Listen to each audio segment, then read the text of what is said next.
Hello guys and welcome back to my channel. Yes, I'm wearing a raincoat indoors. It's for the sake of the video, okay? I really wanted to wear my Duke gear, but like everything is on campus, so that's the tea.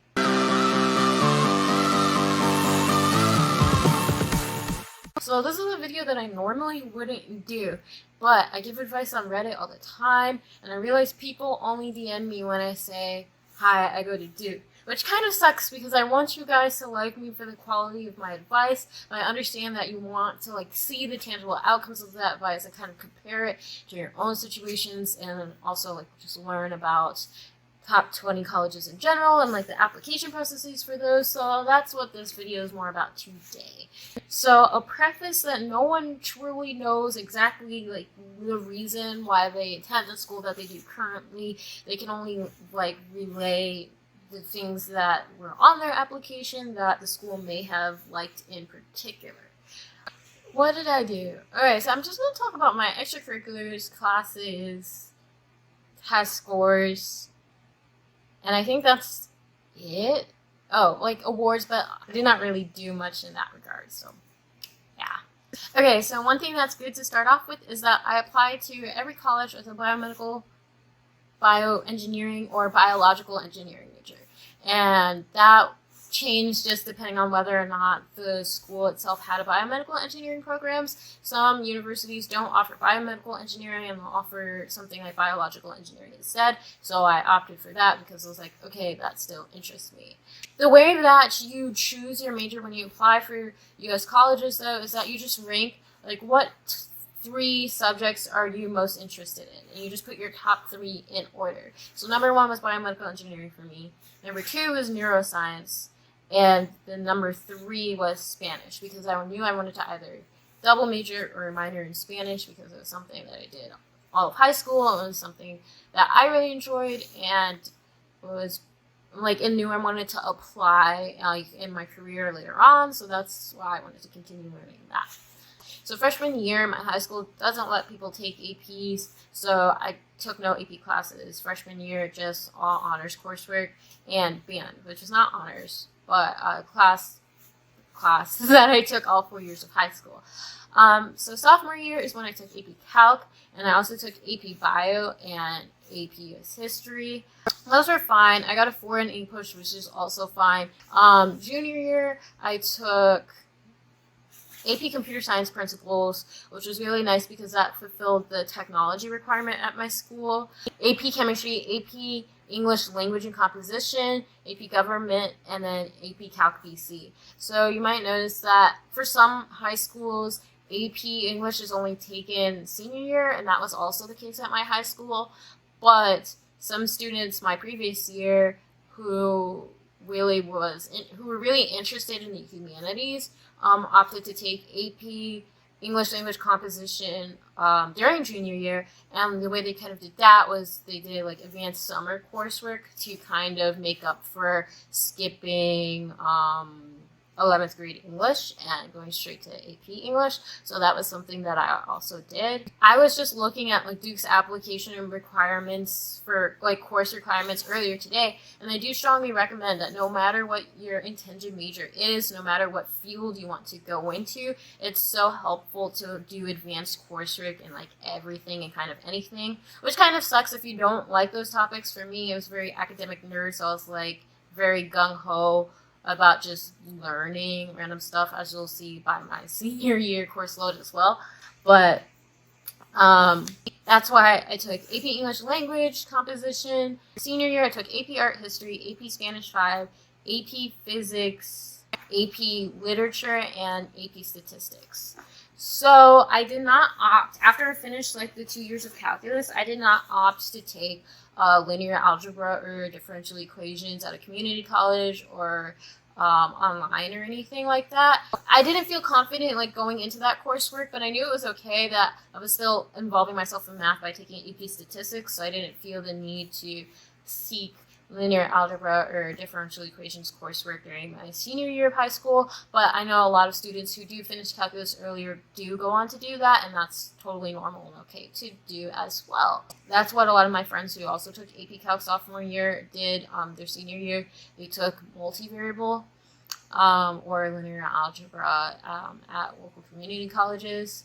I was actually going to do that, but then I couldn't because marching band was at the same time, so I couldn't attend those classes. And I was like, okay, you know what? It's just not meant to be. So yeah. So that was my coursework. I got, at the time of applying, I had 5s on all of my AP exams, except I had a 4 in AP Push and a 4 in AP Chemistry, which is understandable. You know, those are like 4s are good scores, things like that. So I wasn't too worried about that. So I reported all of my AP scores. I think that's it in terms of GPA. I forgot to look at my GPA exactly. I know it was a 3.8 unweighted, and then a 4 point. Was it 3.8 unweighted? Yeah, I think it was a 3.8 unweighted and a 4.7 weighted or something like that. So now I'll go into my extracurriculars, which I listed 7 of, and I listed them in the order of importance to me. And conveniently, the order of importance to me also happened to be the amount of time in terms of long-term commitment that I had been participating in the club. So my first extracurricular was Science Olympiad. I had been doing that for 7th grade. I loved it. Went to every tournament, every weekend. Northeast Ohio, shout out to people from there. Very, very, very competitive area in terms of Science Olympiad. I also know that's the same some New York schools and in California, but we continually had the top 5 national placers, and then I got to compete against those people every weekend, which was a fun, really nice privilege, and I learned so much from that club. So junior and senior year, I was JV captain, and then just team captain my senior year, and that's how I kind of demonstrated my STEM involvement. That was the only STEM activity that I had, but I think the nice thing about Science Olympiad is that you learn 5 to 7 different STEM topics, so it's a very versatile STEM experience for people who know that they're interested in applying to college for STEM and want to explore that field more. So that was the only STEM related extracurricular that I had, actually. Then my second club, which I had also done since 7th grade but was not that good at it, was Academic Challenge. I was always on the junior varsity team, but then that kind of lucked out for me because I'd been in it so long that I was always the JV captain, so I could kind of say that on my application, which was nice. And my Academic Challenge team, thanks to the contribution of a lot of other people on the team and my moral support, but I loved trivia. I just couldn't figure out how to dedicate time to study for it. So I would answer the questions that I knew, but didn't know how to put in effort into learning other stuff. Whatever. So I did Academic Challenge. I did debate, which I was very involved in, freshman through junior year. Senior year, the teacher mentor who was in charge of it took leave to get her master's degree, so we didn't have debate club anymore. But debate at my school was known to be, I think everywhere, it's very intense.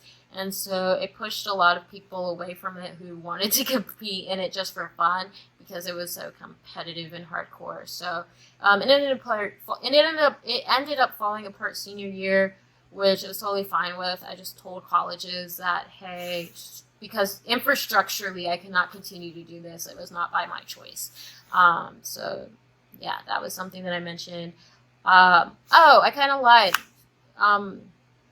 Science Olympiad was not my only STEM engagement because I was also a hospital volunteer all 4 years of high school. I just did it every Thursday for 3 to 4 hours on Thursday evenings every week all the way up until senior year. This is freshman year. So that was a very large time commitment, and it shows, that long-term dedication that I had to volunteer work and the healthcare field. So I think that was very helpful and insightful for me in terms of what I might want to do in the future.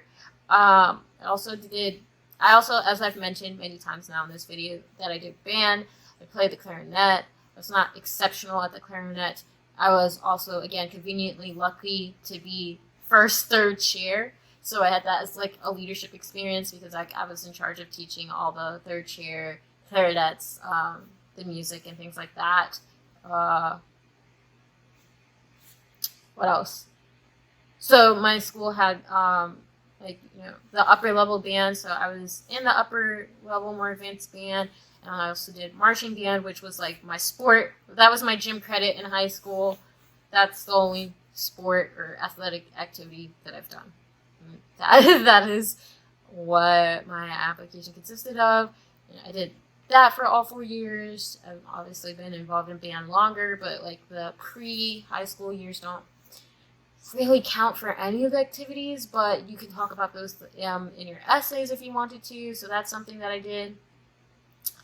So then my last 2 extracurriculars were not things that I did like full-time in high school. These were kind of like one-off opportunities that were a substantial period of time or something that I felt like was still noteworthy to be on my application.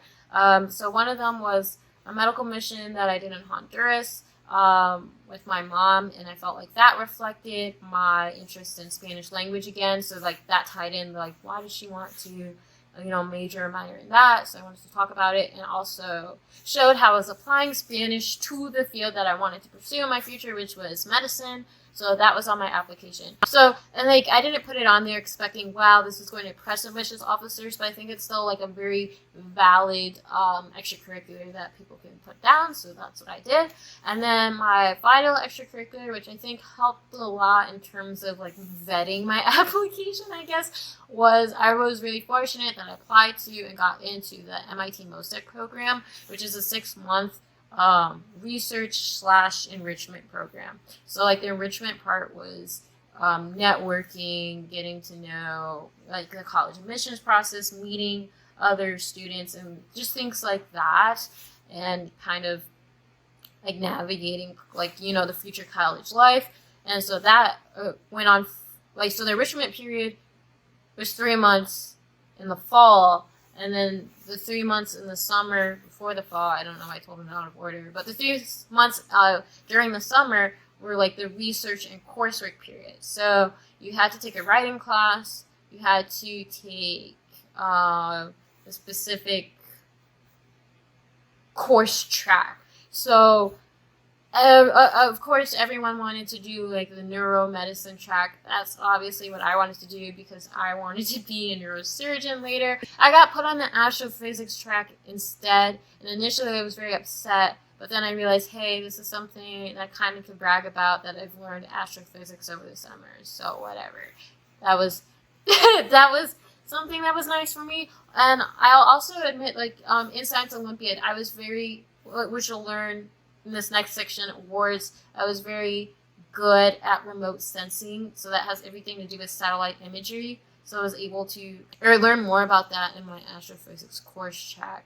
I think those were the only 2 things in the summer. And then obviously there's like there is a poster section. You have to do mini research on that's related to the track that you're in. So I did like a literature research, like reading other research papers, condensing that knowledge, putting it in a poster. So that's functionally what that was. But I did mine on dark matter, and that was really fun. So, and then we also did like kind of field research journalism in the writing class, where we had to pick any research subject that we wanted, and then again kind of do the literature research, but then also contact a professor in the field and interview them for like 45 minutes, and also like talk about their ongoing research and put that in your kind of paper, because I really wanted to instill the ability of scientific writing, because scientific writing is so important in the field of STEM.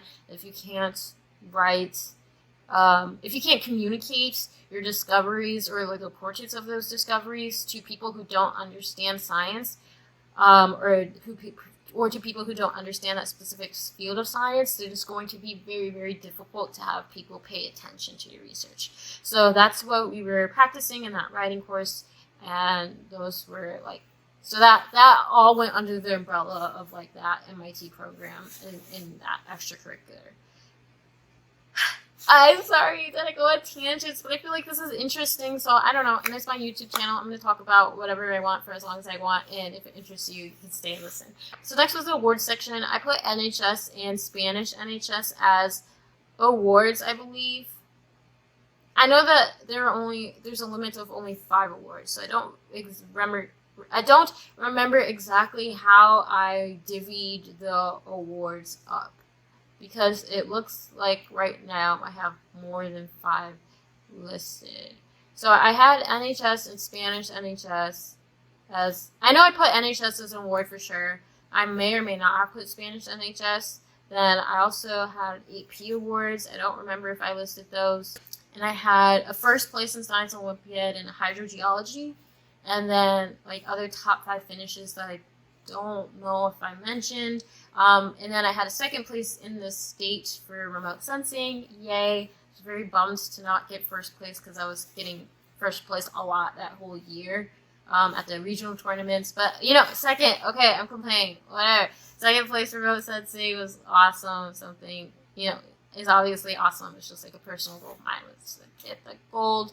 But we did it. Became in second place. Other awards I had, I did solo and ensemble, so I don't recall if I put those awards, but I might have, because I got a high score in that. But it's that was just like a regional award, I guess, and not a super big deal.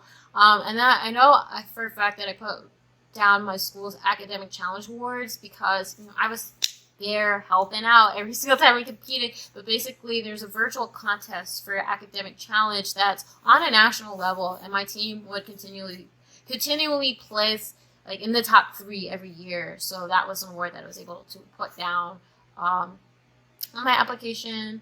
And yeah, that was my award section. Okay, so then the last section, this is going to be really short because I don't have too many crazy stories to go on tangents about for this, I don't think. But my letter of recs, I chose my physics teacher, who also happened to be my academic challenge. So he was my physics teacher senior year. So it was kind of awkward because he couldn't necessarily speak to me as a student. Exactly. I mean, he could because he had me in class for 6 weeks. But the reason why I chose him was because he was also my academic challenge coach. So he did know me very well. And I was very fortunate because he let me fill out an info sheet regarding what aspects of myself that he needed to get to know me in order to put in the letter. And he basically did exactly those things. He did exactly those things, so that was really nice and helpful for me. So I think that was a good letter of recommendation. So yeah, that was probably a really good letter of rec. I also had my letter of rec from my AP Lang and AP Lit teachers. So some schools receive letters of rec from my AP Lang teacher, some from my AP Lit. I chose my AP Lang teacher because she knew me really well. I always sat near her desk, and I just felt like we bonded really well. But then senior year, I also started to bond really well with my AP Lit teacher, and I realized kind of low-key but conveniently forgot that she was also my teacher during sophomore year. So she kind of had me for 2 years, so she could kind of speak to that in terms of she could speak more about that relationship, I guess, in terms of a time commitment and over time period sort of thing. So I also asked her to write a couple of letter recommendations. I think Duke received a letter of recommendation from her, but that's not really a big deal. Then I also opted for an extra letter of rec, and that was from my Science Olympiad coach. That's because she definitely knew me in a different context than my teachers, because at school I was not the kid to talk and or participate during class. I just showed up, took tests, got good grades, kind of left, I guess. I didn't like raising my hand. I was so shy, so I did not, I wasn't someone in class that teachers knew very well, even though my teachers did end up knowing me. But I think that was just because of luck in terms of how my schedule fell and in terms of how my schedule fell. But yeah, I didn't talk very much during class, so I knew that I came out of my shell in Science Olympiad, and I worked really closely with my coach the whole time. But I kind of changed the way that a lot of things were run so that it was more effective in terms of participation and like increasing our chances as a team to win. I was also the kid that always like did the stuff that people didn't want to do, as I said in my geologic mapping story. I also did Mission Possible, which I feel like is an event, like if you want to do Mission Possible in Science Olympiad, you're probably lying to yourself because you know you really don't. Basically, that's an event where you get to make a Rube Goldberg device. I think that was also helpful for me applying to schools as engineering because in some of my essays I was able to talk about here's something that I've built. Because again, they wouldn't necessarily assume that about me, unlike they would be able to immediately know that from like a computer club or a robotics club and things like that. Okay, so lastly, test scores. My ECT super score was a 35. I took it twice. The first time I got a 33. The second time I got a 34. My science section was really bad the first time. That's all I recall. So yeah, some schools let you submit your super score, other schools don't.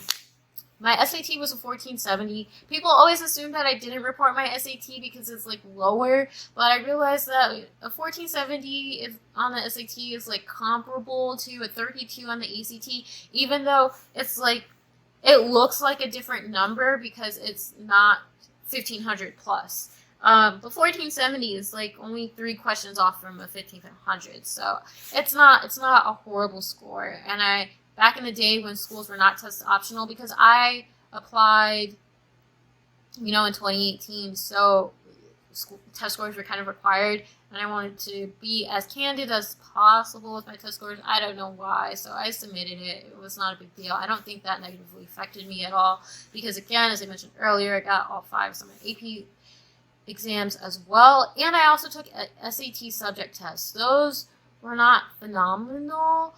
I forgot to record my scores exactly in those, but I think in Math 2, I got a 720, Biology was a 700, and then Chemistry was a 680. So I reported that score too, because I was like, I don't know, rounds up to 700, I don't know, so yeah. I'm so glad SAT 2 subject tests are not required anymore, because like AP coursework doesn't teach like half the stuff that was required on the subject test. Like, it was a lot of Gen Chem and inorganic chemistry, and AP chemistry isn't inorganic, but I don't know, it was just stuff that we hadn't even learned. So I'm really glad that schools aren't requiring that anymore, because those tests are kind of stupid. But I knew the reason why I took them, because like taking those tests showed dedication to that topic. I really wanted to show, yes, I want to do STEM, yes, I want to do engineering, yes, I want to do biomedical engineering, here's biology, here's chemistry, here's math. Here's me taking time out of my life to like take those tests because I'm interested in like those specific fields. So a lot of people got confused with subject tests. Like, you're not supposed to take them in subjects that are not of interest to you, unlike AP exams, where like if you're taking AP Art History, you would take the AP Art History exam anyways. One thing that I wanted to add in like the demographic section, obviously I'm African American, female. I was not low income, and I also put as part of my ethnicity that I'm Jewish by culture. So Judaism is something that's been really important in my family, like as a cultural practice, and for some family members, religious. To me, I didn't connect with the religion as much, but it was very nice to have a sense of culture to identify with.